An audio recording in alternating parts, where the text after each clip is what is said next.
Parachute नहीं खुल रहा है। मैं दोबारा कह रहा हूँ, पैराशूट नहीं खुल रहा है। Fault, fault, fault. और इसके बाद यह आवाज हमेशा हमेशा के लिए खामोश हो गई। ये कोई मामूली आवाज नहीं, बल्कि स्पेस से नीचे गिरते हुए मौत को अपने सामने देखकर निकलने वाली आवाज थी। यह आवाज सोवियत यूनियन के कॉस्मोनॉट व्लादिमीर मिकाइलोविच कैमरोव की आवाज थी, जो सोयुज़ 1 के साथ स्पेस में गए हुए थे। लॉन्च से पहले सोयुज़ 1 स्पेसक्राफ्ट के 3 अनमैन्ड टेस्ट फ्लाइट हुए और तीनों के तीनों फेल हो गए। लेकिन इसके बावजूद व्लादिमीर कैमरोव को सोयुज़ 1 स्पेसक्राफ्ट के साथ स्पेस में मरने के लिए भेज दिया गया। तो एग्जैक्टली उस दिन क्या हुआ था? व्लादिमीर मिकाइलोविच कैमरोव कौन थे? स्पेसक्राफ्ट की टेस्टिंग फेल्ड होने के बावजूद उन्हें स्पेस में क्यों भेजा गया? और जब मौत उनके सामने आई तब उन्होंने क्या क्या कहा? तो चलिए शुरू करते हैं अपनी आज की ये वीडियो और जानते हैं स्पेस से गिरकर अपनी जान गंवाने वाले दुनिया के पहले इंसान की बहादुरी की कहानी। Vladimir Mikhailovich Komarov Soviet test pilot, air force engineer और कॉस्मोनॉट थे। स्पेस साइंस में अपने छोटे से करियर में ही उन्होंने बहुत सारी उपलब्धि हासिल कर ली थी। अपने समय में वो 3rd हाईएस्ट पेड कॉस्मोनॉट थे और उनसे आगे सिर्फ यूरी गैगरिन और ग्रेमैन टिटोव ही थे। कैमरोव का जन्म 16 मार्च 1927 को मॉस्को में हुआ था। इनके पिता फील्ड वर्कर थे जो मजदूरी करके बड़ी मुश्किल से अपने परिवार की पालना कर रहे थे।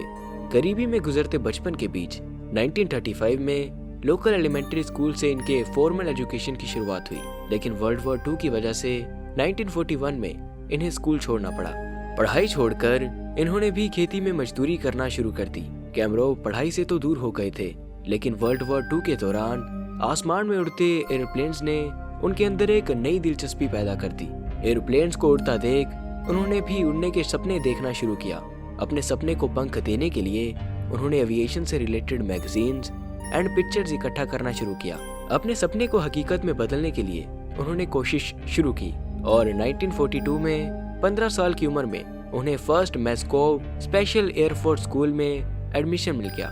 1945 में एयरफोर्स स्कूल से ग्रेजुएट होने के बाद उन्होंने चेकोव हायर एयरफोर्स स्कूल और सरोव मिलिट्री एविएशन कॉलेज से पायलट की ट्रेनिंग पूरी की। ट्रेनिंग कंप्लीट होने के बाद 1949 में सोवियत एयरफोर्स में लेफ्टिनेंट के तौर पर उन्हें नौकरी मिल गई। 1950 में उन्होंने वैलेंटीना याकोवेलिना केसेलोवा से शादी कर ली। 1954 में उन्होंने ज़ुकोवस्काई एयरफोर्स इंजीनियरिंग एकेडमी में एडमिशन लेकर इंजीनियरिंग की पढ़ाई शुरू कर दी। इंजीनियरिंग कंप्लीट होने के बाद 1959 में वो सीनियर इंजीनियर लेफ्टिनेंट बन गए। 1959 में ही उन्हें अपनी जिंदगी का सबसे बड़ा मौका मिला, जब उन्हें कॉस्मोनॉट सिलेक्शन प्रोसेस में हिस्सा लेने का मौका मिला। लगभग 3000 पायलट्स में से सिर्फ 20 पायलट्स एयरफोर्स ग्रुप 1 के लिए चुने गए, जिसमें कैमरोव भी शामिल थे। एयरफोर्स ग्रुप 1 के लिए चुने जाने के बाद मार्च 1960 में वो Yuri Gagarin cosmonaut training centre आ गए, जहां उनकी ट्रेनिंग शुरू हुई। ट्रेनिंग के बाद वो डिजाइन एंड डेवलपमेंट के काम में लगे रहे। इसके फ्लाइट टेस्टिंग भी वो करते रहते थे। 1963 में 6 डिफरेंट ग्रुप्स बनाकर कॉस्मोनॉट ट्रेनिंग की शुरुआत हुई। कैमरोव को ग्रुप 2 में सिलेक्ट किया गया था, जिसमें उनके साथ वेलेरी बाइकोवस्काई और बोरिस वेलोनोव शामिल थे। कई महीनों तक चलने वाली ट्रेनिंग के बाद अप्रैल 1964 में कैमरोव को स्पेस फ्लाइट रेडी डिक्लेयर किया गया। उनके अलावा बाइकोवस्काई, पोपोविच, टिटोव, वोलिनोव, लियोनोव, क्रूनोव, बेलायेव और लेव डेमिन भी इस लिस्ट में शामिल थे। स्पेस फ्लाइट रेडी डिक्लेयर होने का मतलब ये था कि प्लान्ड वोस्कोड मिशन के लिए कमांडर का सिलेक्शन इसी ग्रुप से होना था। 1 महीने बाद नेक्स्ट सिलेक्शन प्रोसीड्यूर के दौरान इस ग्रुप में कैमरोव के अलावा 3 और मेंबर वोलिनोव, लियोनोव और क्रूनोव को शॉर्टलिस्ट किया गया। कमांडर के रूप में तो इन चारों में से किसी एक को ही चुना जाना था, लेकिन 2 क्रू मेंबर्स की सिलेक्शन के लिए काफी ज्यादा माथापीची चल रही थी। इस सिलेक्शन प्रोसीड्यूर में पॉलिटिकल एंड आर्मी इन्वॉल्वमेंट काफी ज्यादा था और हर कोई अपने पसंद के बंदे को सिलेक्ट करवाना चाह रहा था। खैर, कैमरोव को वोस्कोड 1 मिशन के लिए पहले तो बैकअप कमांडर के रूप में चुना गया, लेकिन स्केड्यूल्ड लॉन्च से सिर्फ 8 दिन पहले इनकी सिलेक्शन को बदलकर इन्हें प्राइम क्रू कमांडर बना दिया गया। वोस्कोड 1 के लिए कैमरोव के साथ क्रू मेंबर्स के रूप में बोरिस येगोरोव और कॉन्स्टेंटीन फ्योक्टिस्टोव को चुना गया था। इन तीनों में से सिर्फ कैमरोव के पास ही फ्लाइट एक्सपीरियंस और मिशन की टेक्निकल जानकारी थी। बाकी दोनों क्रू मेंबर्स में से बोरिस येगोरोव डॉक्टर और कॉन्स्टेंटिन विक्टोव इंजीनियर थे। यानी इस मिशन की सफलता की सारी जिम्मेदारी कैमरोव के कंधे पर ही थी। सारी तैयारी पूरी होने के बाद 12 अक्टूबर 1964 को सुबह 7:30 में सभी 3 क्रू मेंबर्स के साथ वोस्कोड स्पेसक्राफ्ट को लॉन्च किया गया। ये पहला ह्यूमन स्पेस फ्लाइट था जिसमें 1 से ज्यादा क्रू मेंबर्स शामिल थे। इसके अलावा ये पहला ऐसा मिशन भी था जिसमें स्पेस सूट्स का उपयोग नहीं किया गया था। लॉन्च के बाद ये स्पेसक्राफ्ट रिकॉर्ड 336 किलोमीटर की ऊंचाई तक गया था।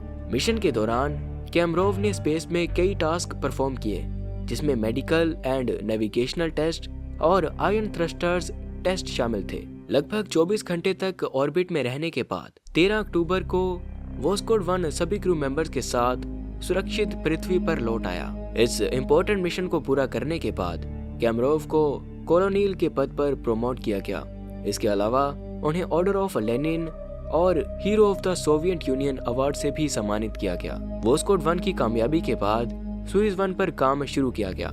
कैमरोव के साथ ही यूरी गैगरिन और एलेक्सी लियोनोव, इन तीनों को सोयुज 1 की जिम्मेदारी सौंपी गई। इन तीनों की निगरानी में team of scientist and engineers ने सोयुज 1 स्पेसक्राफ्ट डेवलप करना शुरू किया। स्पेसक्राफ्ट के डिजाइन एंड मैन्युफैक्चर के दौरान कैमरोव ने कई सारी चीजों पर अपनी आपत्ति जताई, लेकिन उनकी आपत्ति के बावजूद डिजाइन में कुछ खास बदलाव नहीं किया गया। सोयुज 1 को कमांड करने के लिए कैमरोव को सिलेक्ट किया गया, वही यूरी गैगरिन को उनके बैकअप के तौर पर रखा गया। क्रूड मिशन से पहले सोयुज 1 की 3 बार अनमैन्ड टेस्ट फ्लाइट की गई और तीनों ही बार टेस्ट फ्लाइट फेल हो गया था। फर्स्ट टेस्ट फ्लाइट 28 नवंबर 1966 को किया गया था। इस दौरान सर्विस एंड डिसेंट मॉड्यूल्स में सेपरेशन इश्यूज की वजह से यह टेस्ट फेल हो गया। दूसरी बार 7 फरवरी 1967 को फिर से सेकंड टेस्ट फ्लाइट किया गया, जो गाइडेंस सिस्टम मालफंक्शन की वजह से असफल हो गया। थर्ड टेस्ट फ्लाइट 8 अप्रैल 1967 को किया गया और ये भी लॉन्च एस्केप सिस्टम मालफंक्शन की वजह से कामयाब नहीं हो सका। इस टेस्ट फ्लाइट के दौरान लॉन्च के समय ही रॉकेट फट गया। Back to back 3 failed test flight के बाद team of engineers and scientist ने स्पेसक्राफ्ट के डिजाइन में लगभग 203 डिजाइन फॉल्ट को डिटेक्ट करके सोवियत लीडरशिप को इस बारे में सूचित किया और बताया कि प्लान डेट पर सोयुज 1 को लॉन्च करना मुश्किल है। लेकिन सोवियत लीडरशिप लेनिन के बर्थडे के मौके पर ही सोयुज 1 को लॉन्च करना चाहते थे, इसलिए उन्होंने डिजाइन फॉल्ट्स को नजरअंदाज करते हुए सोयुज 1 को 23 अप्रैल 1967 को ही लॉन्च करने का हुक्म सुना दिया। यूरी गैगरिन, जो कि सोयुज 1 के बैकअप पायलट थे, उन्हें भी सोयुज 1 के डिजाइन प्रॉब्लम्स की पूरी जानकारी थी, लेकिन सोवियत लीडरशिप के पॉलिटिकल बुराइयों की ओर से मिशन को लॉन्च करने का दबाव उनके ऊपर भी काफी ज्यादा था। लॉन्च टालने के लिए उन्होंने कोशिश ये की थी कि कैमरोव की जगह पर वो खुद सोयुज 1 के पायलट के रूप में स्पेस में जाना चाह रहे थे। मीडिया रिपोर्ट्स के मुताबिक गैगरिन ने यह फैसला इसलिए लिया था क्योंकि उन्होंने सोचा कि डिजाइन प्रॉब्लम्स की जानकारी होने के बाद Soviet leadership national hero Gagarin की जान को खतरे में नहीं डाल सकते, इसलिए वो लॉन्च डेट आगे बढ़ाने की इजाजत दे देंगे। लेकिन गैगरिन का ये प्लान शुरू होने से पहले ही खत्म हो गया क्योंकि कैमरोव ने गैगरिन को ऐसा करने की इजाजत ही नहीं दी और उन्होंने कहा कि मैं खुद सोयुज 1 को लेकर स्पेस में जाऊंगा। सोयुज 1 के लॉन्च होने के अगले दिन सोयुज 2 फ्लाइट भी लॉन्च करने का प्लान था, जिसके क्रू मेंबर्स वैलेरी बाइकोस्काय, येवजेनी क्रूनोव और एलेक्सी येलिसीयेव थे। 200 से ज्यादा डिजाइन प्रॉब्लम्स के बावजूद 23 अप्रैल 1967 को सोयुज 1 को लॉन्च किया गया। इस स्पेसक्राफ्ट में सिर्फ कैमरोव ही मौजूद थे। लॉन्च होने के साथ ही वो 2 बार स्पेस में जाने वाले पहले सोवियत कॉस्मोनॉट बने। सोयुज 1 को लेकर इंजीनियर एंड साइंटिस्ट की टीम के दिल में जो डर था वो लॉन्च होने से थोड़ी देर बाद सच साबित होने लगा। लॉन्च होने के कुछ समय बाद जब सोलर पैनल को खोलने की बारी आई, तब एक सोलर पैनल खुल नहीं सका, जिससे स्पेसक्राफ्ट सिस्टम्स के लिए पावर शॉर्टेज होने लगा। कुछ समय बाद ओरिएशन डिटेक्टर्स के साथ प्रॉब्लम्स आने लगी, जिससे फ्लाइट मैन्यूवर कॉम्प्लिकेटेड होने लगा। 13th ऑर्बिट के दौरान automatic stabilisation system completely dead हो गया और मैनुअल सिस्टम भी आधा अधूरा ही काम कर रहा था। सोयुज 1 के लॉन्च के अगले दिन सोयुज 2 को लॉन्च किया जाना था, जिसके द्वारा सोयुज 1 के सोलर पैनल को भी ठीक किया जाना था, लेकिन लॉन्च साइट पर आंधी तूफान की वजह से सोयुज 2 मिशन को कैंसिल कर दिया गया। कैमरोव ने स्पेसक्राफ्ट में आ रही प्रॉब्लम्स के बारे में अपनी टीम को बताया, जिसके बाद फ्लाइट डिटेक्टर ने मिशन अब्रोड करने का फैसला किया और कैमरोव से पृथ्वी पर लौटने को कहा। 18th ऑर्बिट के दौरान रेट्रो रॉकेट्स फायर करके 24 अप्रैल को कैमरोव अर्थ एटमॉस्फेयर में एंटर कर गए। अर्थ एटमॉस्फेयर में आने के बाद उन्होंने गैगरीन से बात की और उन्हें बताया कि सब कुछ सही चल रहा है, स्पेसक्राफ्ट सही दिशा में नीचे आ रहा है, मैं अपनी सीट पर स्ट्रैप से लिपटा बैठा हूँ। इस मैसेज के बाद कैमरोव ने ड्रॉग पैराशूट खोला और इसके बाद उन्होंने मेन पैराशूट खोलने की कोशिश की, लेकिन स्पेसक्राफ्ट में आए डिफेक्ट की वजह से मेन पैराशूट खुल नहीं सका। मेन पैराशूट के ना खुलने के बाद उन्होंने रिजर्व्ड पैराशूट को मैनुअली खोलने की कोशिश की, लेकिन ड्रॉग पैराशूट में फंसे होने की वजह से वो भी नहीं खुल सका।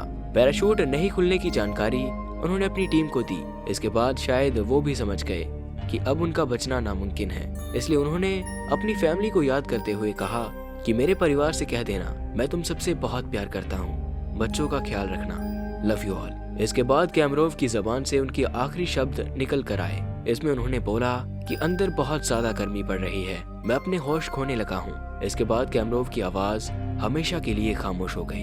उनका सुइज डिसेंट मॉड्यूल रशिया के ओरेनबुर्ग शहर में 40 मीटर प्रति सेकंड या 140 किलोमीटर प्रति घंटे की स्पीड से पृथ्वी से टकराया और आग के भयंकर गोले में बदल गया। एक रेस्क्यू हेलीकॉप्टर ने कैमरोव के डिसेंट मॉड्यूल को नीचे गिरते हुए देखा, जिसे देखते हुए रेस्क्यू टीम घटना स्थल पर पहुंची और पोर्टेबल फायर एक्सटेंशर से आग बुझाने की कोशिश की, लेकिन ये कोशिश नाकाम रही। जिसके बाद रेस्क्यूअर्स ने फाफड़े से मिट्टी डालकर आग बुझाने की कोशिश की। आग बुझ जाने के बाद वहां पर मलबे के अलावा और कुछ नहीं बचा था। सेंटर कोच पर कैमरोव की पूरी तरह से जली हुई बॉडी पड़ी थी।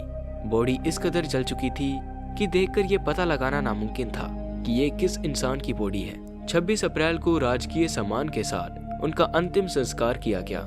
मौत के बाद उन्हें दूसरी बार ऑर्डर ऑफ लेनिन और hero of the Soviet union से सम्मानित किया गया। इसके अलावा भी सोवियत यूनियन की ओर से कैमरोव के सम्मान में बहुत सारे काम किए गए, लेकिन इन सारे सम्मान के बावजूद ये बात भूली नहीं जा सकती कि सोवियत लीडरशिप ने डिजाइन प्रॉब्लम्स के बावजूद लॉन्च रीशेड्यूल की इजाजत नहीं दी और कैमरोव को जानलेवा मिशन पर भेज दिया गया। तो दोस्तों, ये थी स्पेस से गिरकर अपनी जान गंवाने वाले व्लादिमीर मिखैलोविच की जिंदगी की पूरी कहानी। वीडियो पसंद आए तो इसे एक लाइक करें, अपने दोस्तों के साथ शेयर करें और ऐसी और भी वीडियोस देखते रहने के लिए हमारे चैनल को सब्सक्राइब जरूर करें।